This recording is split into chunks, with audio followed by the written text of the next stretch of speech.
you want to fight your way through a reimagined history or perhaps a real one, we've got you covered here. Here to tell us all about the latest update to Age of Empires 4 are World's Ed's principal lead producer Savannah Harrison and principal design director Christopher Rubio. Thank you so much for being here, guys. How you doing, you guys? Yeah, we're doing great. Hi, Charlie.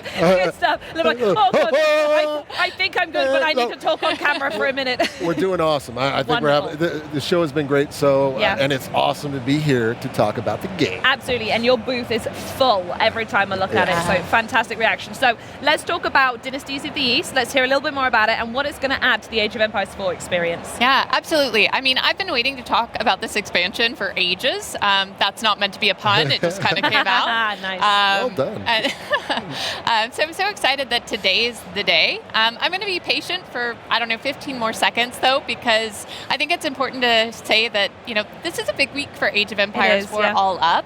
Not only have we announced the expansion, but we also announced that Age of Empires 4 is coming to PlayStation 5 on November 4th. So how exciting. It's so exciting, right? We're so excited to have more people able to play Age 4. So just a great week.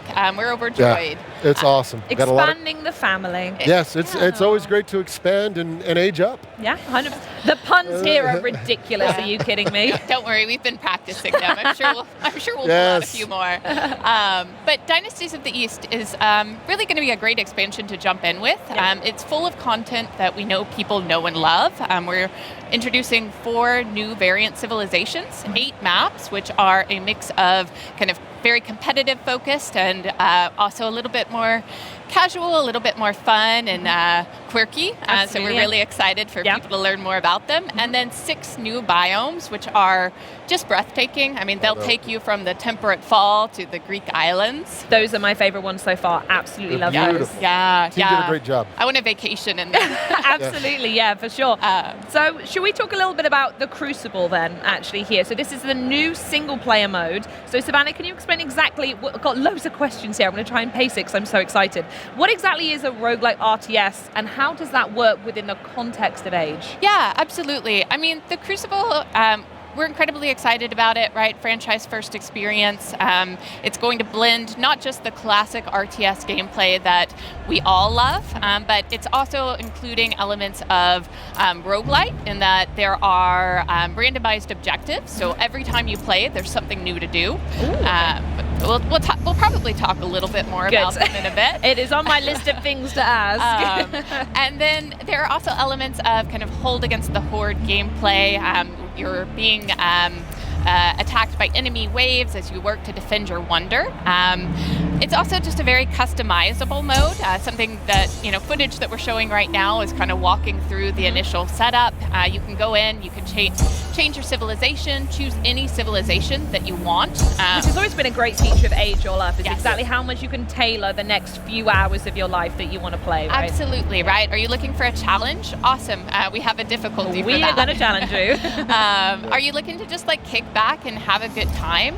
This is a great mode for that because it's again, kind of each experience is a little bit different, but it's also a great mode to kind of go into, learn. It's a good opportunity to experiment with some of the new civilizations and kind of pair them. You can just have fun. It's just 100%. Literally just relax, chill, but if you're more competitive, you can jump in, play some of the harder difficulties and really get that challenge. So the team did a really good job putting this one together, so we think players are going to have a lot of fun. Yeah. And this is where the mix of objectives and perk points I've seen all come into play, right? Yeah, there are a few different components. One of which is the boon system, which would have been featured in the awesome trailer that opened this segment.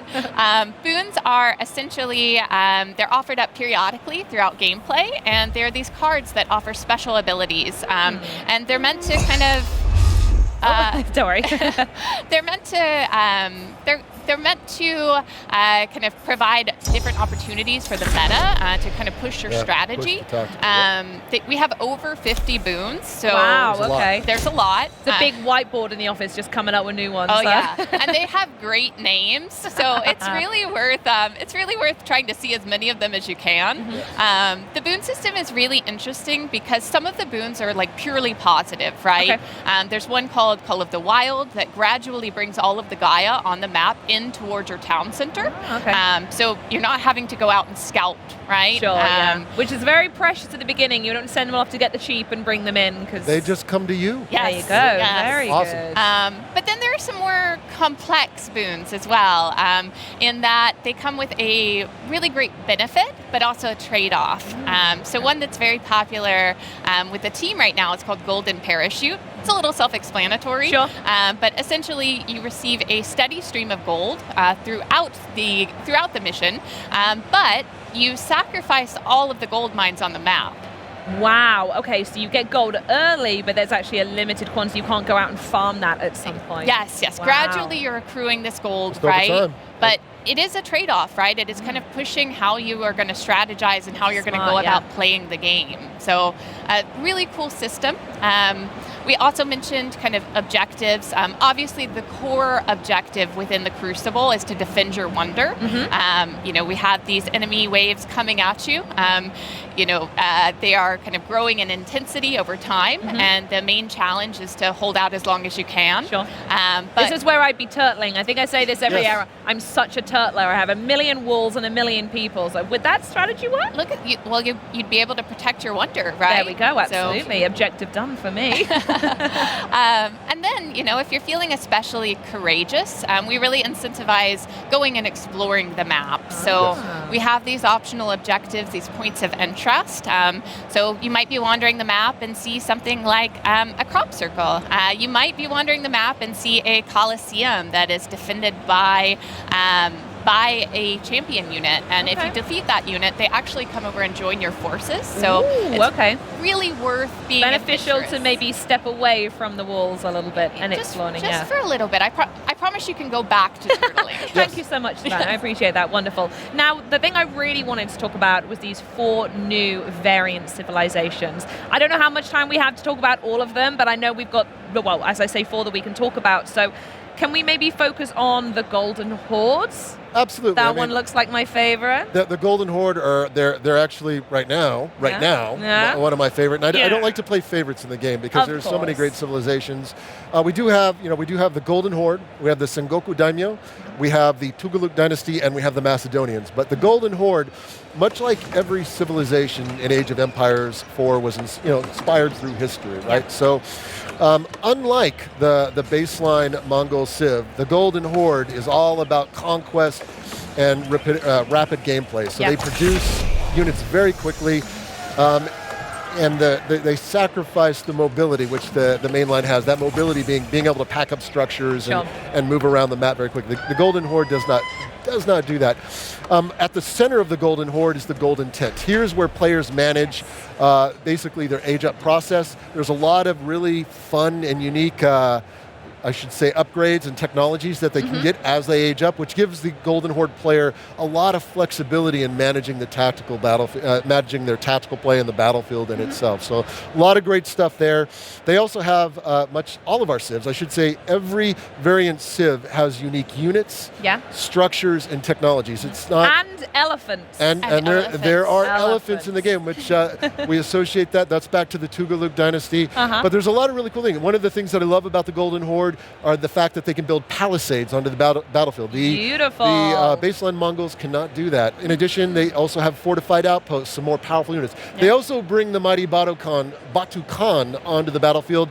Again, and they have these Torgud units that are heavy melee or heavy cavalry that they bring on. There's a lot of really cool synergy between the units and how they play on the battlefield. So there's a lot of great stuff that players can take advantage of. And again, basically, it all comes back to one of our core pillars in Age 4, which is there's a lot of asymmetry in how the civilization's played, and our teams have done a fantastic job of maintaining that. Now that I think we'll be at 22 civs with the release of this DLC, and that's a lot to maintain. And as you say, have that different sort of play style. And that's actually one of the core things about each civ is that when we go to design them, it's how are these civs going to play? How are they different when they're brought onto the battlefield? And I give the teams a lot of I poke at them a lot, like how are we going to make them feel fun, right? The most important thing, are they fun? Are they different? And that's really it. But we got 4 civs in this, and it's going to be, I think players are going to have a great time. So. Wonderful. Savannah, I have to ask, do you have a favorite civ from the new variants? Oh my goodness. I am quite partial to the Sengoku Daimyo, but you brought up elephants. And yeah. So I do have to mention the Tughlaq Dynasty. There are 3 new elephant units. 3? You're treating us. Wowzers. And one of them is my favorite unit with this expansion. It's the worker elephant. And essentially, he works as a mobile drop-off point. Beautiful. So really great for managing your economy. And I mean, he's just the best. Love it. Thanks so much. Well, I suppose I have to ask now, is there anything else that you can share? I wish you could stay here forever, but I think if there's some final words you wanted to pass on. Yeah. I mean, for those of you who are at Gamescom, we have a booth set up. We have the demo here. We'd love for you to swing by. You'll have the opportunity to play the Crucible. You'll have the opportunity to check out the Tughlaq Dynasty as well as the Macedonian Dynasty. So we'd love to say hello. We've also got our design director from Relic Entertainment, Zach Robinson, with us. So he'd love to say hi. He'd love to say hi. And then for those of you who aren't at Gamescom, we have a lot of information on our website, ageofempires.com. You can actually find 4 Civ pages that kind of go into specific detail about these 4 civilizations. It's awesome. Just a really good read. Grab a coffee and sit back with it. That's great. And then obviously, Dynasties of the East is available for pre-order today on your storefront of choice. So you can learn more about it there as well. And we also just want to give a huge thank you to our community. Our players are so passionate and dedicated, and obviously this is content that we've made for them, and we can't wait to hear more of what they think about Dynasties of the East. We can't wait to see more people play it. So I'm just thrilled. Yeah, I want to add on that what Savannah's saying about the players, that we have teams.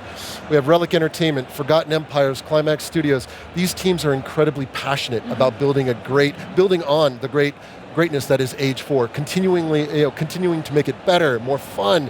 What are new types of modes and experiences that we can add that players haven't seen before? So these teams are, I got to tell everybody, they are really passionate. They want to make the best Age 4 possible out there. So, and again, we got teams here. They would love to talk to fans and players and show off all the greatness that we have in Dynasties of the East. Beautiful. And based on the reaction alone from this news, I think the fans feel that too. It's been so good to talk to you both. Amazing to hear more, especially about the elephants, Savannah, and I cannot wait to play myself. So, real-time strategy fans, remember, you can pre-order Dynasties of the East now for 15% off. Didn't say that before, but there you go, fun fact. But hurry back or just open another tab or something, because we're about to go mad with High on Life 2 to wrap up the day. But first, a new chapter for My Hero Academia. Let's get scholastic.